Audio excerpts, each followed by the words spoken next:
Hey guys, Assalamualaikum. It's me Samson Nahar by Nahar Cake Corner. Welcome to my new video.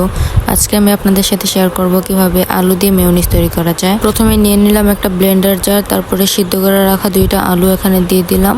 এখানে দিয়ে দিতে হবে 4-5টা শুকনো মরিচ। আপনারা আপনাদের স্বাদ অনুযায়ী দিয়ে দিবেন, আপনারা কতটুকু ঝাল খেতে পারেন সেই অনুযায়ী এখানে দিয়ে দিবেন। তারপর আমি আরো দিয়ে দিয়েছি 4-5টা রসুনের কোয়া।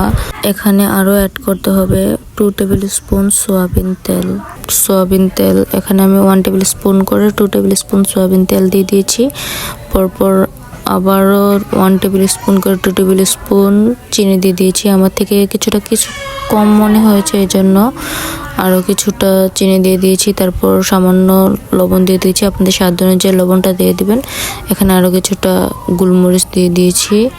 তারপর 2 টেবিল স্পুন গুঁড়া দুধ দিয়েছি, দিয়ে কিছুক্ষণ ব্লেন্ড করে রেখেছি। এই মেয়োনিজ বানাইতে গিয়ে আমার ব্লেন্ডারটাই নষ্ট হয়ে গেছে। তারপর অনেকক্ষণ পর ঠিক করে তারপর আবারও নিয়ে আসলাম। আর আমি ভুলে গেছিলাম এটার মধ্যে পানি দিতে হয়।